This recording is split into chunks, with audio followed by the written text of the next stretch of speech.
হনুমান জয়ন্তীতে পথে নামল বিশ্ব সনাতনী ঐক্য মঞ্চের সদস্যদের সঙ্গে নিয়ে দুর্গাপুরের পশ্চিমের বিজেপি বিধায়ক লক্ষণ গরুই।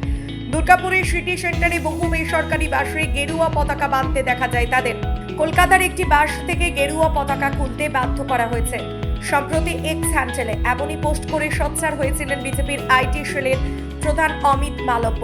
সাহসের প্রতীক গেরুয়া পতাকাকে জোর করে বাস থেকে খুলেছে কট্টরপন্থীরা বলে অভিযোগ তুলেছিলেন রাজ্যের বিরোধী দলনেতা শুভেন্দু অধিকারী। তারপর থেকে রাজ্যের বিভিন্ন প্রান্তে দেখা যাচ্ছে বিজেপি কর্মী সমর্থকদের পথে নেমে বাসে এবং গাড়িতে গেরুয়া পতাকা বেঁধে দিতে। শনিবার দুর্গাপুরের রাস্তায় বিজেপি বিধায়ক লক্ষণ গরুইকে নামতে বিশ্ব সনাতনী ঐক্য মঞ্চের সদস্যদের সঙ্গে নিয়ে প্রায় 50টি বাসে হনুমান এবং রামের ছবি দেওয়া গেরুয়া পতাকা বাঁধতে দেখা যায় তাদের। আমরা সকলে অবগত হয়েছেন, ইতিমধ্যে রাজ্যসভা এবং সংসদে ওয়াকফ বোর্ড বিল পাস হয়েছে।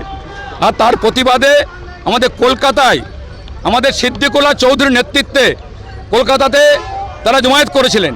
আর সেই জমায়েতের সময় আমাদের বাসের মধ্যে যে আমাদের রামনবমীর যে পতাকা লাগানো হয়েছিল, সেই পতাকাতে মুসলিম সমাজ সেই পতাকাকে নামিয়ে পড়ে পদদলিত করেছেন, অপমান করেছেন। হিন্দু সমাজের আবেগকে তারা ধাক্কা মেরেছেন, লাথি মেরেছেন। সেই কারণে সারা বাংলা নয়, সারা ভারতবর্ষ জুড়ে প্রতিবাদ হচ্ছে। আমাদের ভারতবর্ষের ঐক্যের প্রতীক, ভারতবর্ষের ত্যাগের প্রতীক, হিন্দু সমাজের গর্বের বিষয় সেই গরিব পতাকাকে অপমান করা হয়েছে।